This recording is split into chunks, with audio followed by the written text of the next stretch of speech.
जैसे अभी व्हाट्सएप पे एक चीज़ घूम रही है, एक मस्जिद के मुतवल्ली साहब ने कहा इमाम साहब से कि इमाम साहब मेरे बच्चे के लिए दुआ कर दीजिए कि बेहतरीन जॉब लग जाए, नौकरी लग जाए।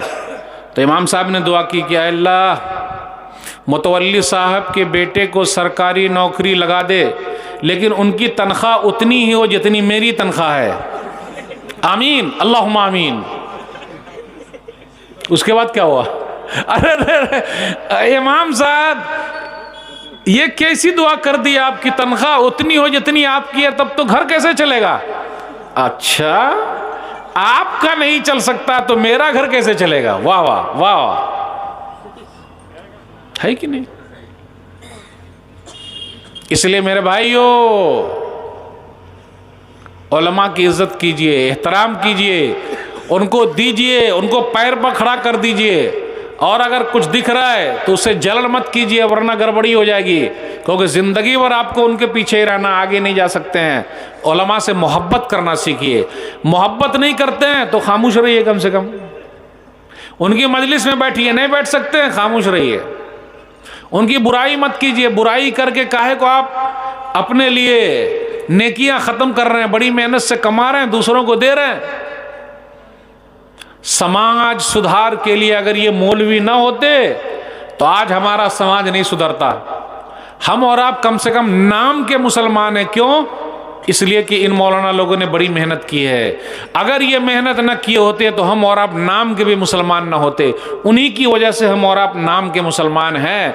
अल्हम्दुलिल्लाह, अल्लाह का शुक्र है, निकाह भी वही पढ़ा रहे हैं, हमारे मरनी में भी वही काम आ रहे हैं, करनी में भी वही काम आ रहे हैं, सबके लिए वही आगे आगे है। काश हम और आप उनको हमेशा आगे आगे रखते हर चीज़ में, तो कितना फ़ायदा होता। इसलिए इज़्ज़त कीजिए, एहतराम कीजिए। जो कौम अपने उलमा की इज़्ज़त करती है, एहतराम करती है, वो आगे निकल जाती है और उन पर बरकतें ही बरकत बरसती है। बस एक दो बात और बयान करके आपसे रुखसत दूंगा। अपने यहाँ कुछ लोग ऐसे भी हैं जो दादागिरी बहुत करते हैं। दादागिरी जानते हैं? अपुन दादा है। दादा क्या चीज़ करे भाई? दादा टोली बनाए हुआ, लड़ता है, झगड़ता है। और कितने लोग क्या करते हैं? लड़ाते रहते हैं। सुलह कराने वाले बनिए, मिलाने वाले बनिए, अलग करने वाले ना बनिए। एक हदीस के अंदर आया, सुनन नबी दाऊद किताबुल अदब हदीस नंबर 4919, नबी सल्लल्लाहु अलैहि वसल्लम फरमाया, अला उखबिरुकुम बिअफ़ज़ल मिन दरजति सियाम वस्सला वस्सदक़ा, क़ालू बला या रसूलल्लाह, क़ाल इस्लाहु ज़ातिल बैन व फ़सादु ज़ातिल बैन अल हालिक़ा। क्या मैं तुम लोगों को नमाज से बेहतर, रोज़े से बेहतर, सदका व खैरात से बेहतर भी चीज़ ना बता दूँ?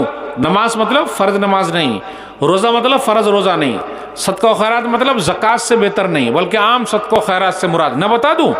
तो उन्होंने कहा अल्लाह के रसूल सल्लल्लाहु अलैहि वसल्लम ज़रूर बतलाइए। तो कहा इस्लाह ज़ातिल बैन, आपस में सुलह करा देना, व फ़साद ज़ातिल बैन अल हालिक़ा, और आपस का लड़ाई झगड़ा करना दीन को मूड देता है। यानी हम और आप जब लड़ाई झगड़ा करेंगे तो बहुत नीचे गिर जाएंगे और एक दूसरे की गीबत करने लगेंगे।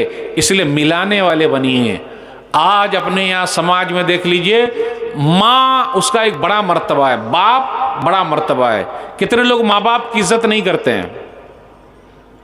माँ बाप की इज्जत नहीं करते, गुस्से से बोलते हैं माँ, बाप, अब्बा। एहतराम कीजिए, इज्जत कीजिए। माँ का दर्जा 3 गुना ज्यादा है। जिनके पास माँ नहीं है उनसे पूछ लीजिए माँ की हालत क्या है।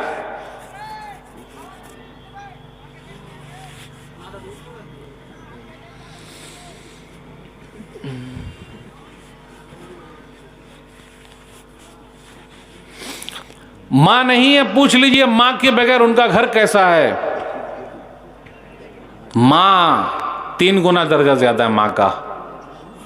माँ 9 महीने तक पेट में रखती है, 2 साल तक माँ दूध पिलाती है, और जब तकलीफ होती है जनते वक्त क्या कहना, माँ।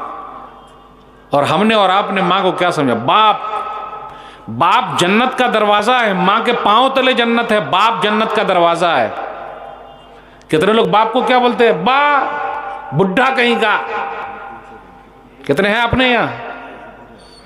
और आदमी हमेशा सीखता है, याद रखिएगा, आदमी हमेशा सीखता है। मतलब जब बच्चा था तो माँ बाप ने कहा बउआ है, भी बच्चा है, और जब शादी हो गई तो बीवी ने कहा आपके पास अकल ही नहीं है, बीवी अक्सर बोलती। और जब बच्चे पैदा हो गए तो बच्चों ने कहा अब्बा के पास अकल ही नहीं है। वाह, अकल ही नहीं है और इतना लंबा चौड़ा पैदा हो गया बगैर बाप के। तो माँ बाप की इज्जत कीजिए। अब लोग क्या करते, चेहरा देखते, अम्मा चाहे गलत करे गलत ही का साथ देंगे। नहीं नहीं नहीं नहीं, जो गलत करे उसका साथ नहीं देना है, हक बात करनी है। बाप गलत बोले तो बाप गलत, माँ गलत बोले तो माँ गलत, जो भी गलत बोले वो गलत रहेगा, जो भी रहे। अब चेहरा नहीं देखने का नहीं, अपने यहाँ हो रहा है, माँ है तो गलत ही क्यों ना रहे, वही सही है, बाप गलत। और कितने ऐसे भी हैं, मसला होता जब माँ बाप दोनों झगड़ते हैं तो बच्चों पर बहुत बुरा असर पड़ता। और कभी कभी ऐसा भी होता, माँ को चाहिए, माँ को वो बाप की इज्जत करना सिखाए। माँ को चाहिए खुद कहे बेटा तेरा बाप है, तेरे बाप की वजह से मेरी शान है, अगर तेरा बाप ना होता तो मेरी शान ना होती।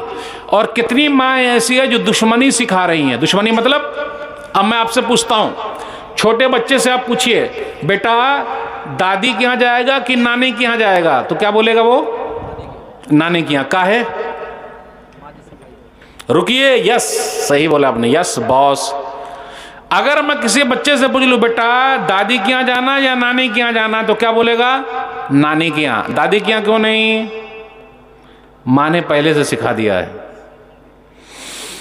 दुश्मनी सिखा रही है माँ, तेरी फूफी ऐसी है, सिर्फ तेरी खाला बड़ी अच्छी है, खाला अच्छी फूफी खराब, नानी अच्छी दादी खराब, नाना अच्छा दादा खराब, तेरा मामू बड़ा अच्छा लेकिन तेरा चाचू खराब है। ये सिखा रही है मां और ये मुंतकिल होता जा रहा है। आखिर बच्चे ने ये क्यों कहा कि मुझे नानी के यहां जा रहा है, दादी के यहां क्यों नहीं जाना है? ये कभी आपने गौर किया इस जुमले पर? कभी सोचिए, गौर कीजिए, बेटा कहां जाएगा, दादी के यहां जाएगा या नानी के यहां जाएगा? यह है असल चीज, तरबियत। तो घर पे मां क्या सिखा रही है, यही दुश्मनी। दुश्मनी निभाते जाओ, एक दुश्मनी चलती रहेगी। तेरी फूफी ऐसी तो तेरी वो ऐसी तो तेरी वो ऐसी, नहीं बेटा, सब अपने हैं, सब अपने हैं बेटा, सबको लेके चलना है। मां घर को जन्नत बना सकती है और मां अगर चाहे तो घर को जहन्नम बना दे। औरत घर को जन्नत बना सकती है, औरत अगर चाह ले तो घर को जहन्नम बनाए। पूरा खेल औरत का है। आदमी बेचारा बाहर मेहनत करता है, घर में कौन रहेंगे, औरत रहेगी। बस एक दो बात और बयान करके आपसे रुखसत दूंगा। आज अपने यहाँ पर्दे का रिवाज भी उठ गया है, अभी तो कहीं कहीं हो रहा है अल्हम्दुलिल्लाह। पहले बुर्का पहनने को लोग क्या बोलते थे, भूतनी आ गई, काला बुर्का भूतनी आ गई, रिवाज नहीं था पहनने का। लेकिन अब माशाअल्लाह धीरे धीरे हो रहा है, लोगों में बेदारी आ रही है। ऐसे जितने दीनी मदारिस हैं, ये दीनी मदारिस की बरकत है कि ये सब चीज़ अपने यहाँ। और एक चीज़ और बता दूं, दीनी मदारिस के 2-3 फायदे आपको गिना देता हूँ। नंबर 1, आपके गांव में सुकून रहेगा। नंबर 2, आपके गांव में अल्लाह की बरकत बरसेगी। नंबर 3, आपके गांव का नाम पूरी दुनिया में रोशन हो जाएगा। इन वीडियो के जरिए पूरे गांव का नाम, आपके गांव का नाम रोशन होगा या मेरे गांव का नाम रोशन होगा? बोलिए भाई, आपके गांव का नाम रोशन होगा। तो जलसा हुआ आपके गांव में, मदरसा है आपके गांव में, तो नाम आपका होगा या मौलवी साहब का हो जाएगा? मौलवी साहब का भी होगा। मौलवी साहब का बाद में होगा, पहले आप लोगों का होगा भाई। क्योंकि मौलवी साहब लोगों का साथ अगर आप लोग नहीं देंगे तो मौलवी साहब चल ही नहीं पाएंगे। अकेले चला के दिखा दें, आप लोग मौलवी साहब के हाथ हैं और आप लोग सब मौलवी साहब के साथ हैं। हाथ है तो साथ है, और जब साथ है तो फिर आगे निकल जाएंगे। तो इसलिए गांव गांव में जब मदरसा होता है ना, अल्लाह की रहमत बरसती है, फरिश्तों का नुज़ूल होता है, फरिश्ते आ रहे हैं, गांव घर का नाम पूरी दुनिया में रोशन हो जाता है। और बेहतरीन तहजीब लोगों को देख देखता, अच्छा अच्छा अच्छा ये लड़की कहाँ से पढ़ी हुई है, ओह उस गांव की है। और जब यहाँ की बच्ची दूसरी जगह जाएगी तो सबका दिल जीत लेगी, वाह वाह वाह, फलाने गांव की बेटिया जो पढ़ के आई है, मेरी भी बहू बन जाए। समझे, कंपटीशन होता। तो बरकत है कि नहीं है? कितनी बरकत मैंने गिनाया। नंबर 1, नाम रोशन हो जाता। नंबर 2, अल्लाह की रहमत बरस रही है। कुरान हदीस का जहां जिक्र होगा अल्लाह की रहमत बरसेगी, उस गांव में बरकत की बरखा बरसेगी, गांव की हिफाजत अल्लाह ताला करेंगे। भाई इस गांव में अल्लाह का नाम लिया जा रहा है, रसूलुल्लाह सल्लल्लाहु अलैहि वसल्लम की हदीसें पढ़ी जा रही है। जब ये गांव की बेटी अब बहू बन के दूसरी जगह जाएगी तो लोग क्या कहेंगे? फलाने गांव की आई हुई है।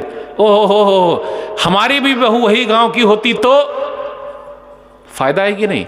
तो गांव के मदरसे को मजबूत करना किसकी जिम्मेदारी है भाई? मौलवी साहब की या आप लोगों की?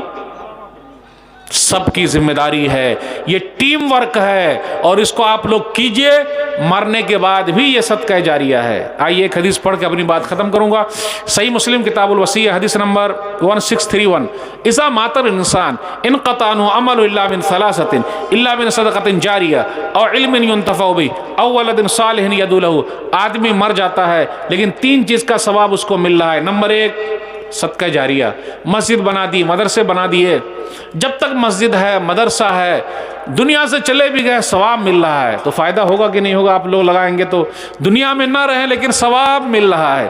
और इल्म युंतफ़अ बिही, या इल्म जो लोग हासिल करें, तो कोई भी इल्म, डॉक्टरी पढ़िए, इंजीनियरिंग पढ़िए, सब कुछ पढ़िए, लेकिन दीन भी पढ़िए, दीन भी पढ़िए, दीनी डॉक्टर बनिए, दीनी इंजीनियर बनिए, दीनी मास्टर बनिए।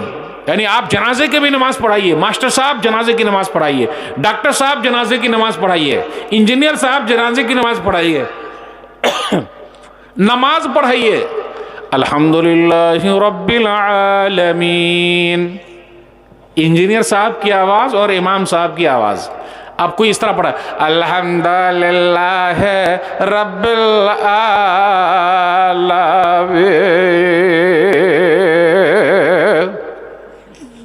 कैसा लगा? ठीक है? ये बेकार लगा ना?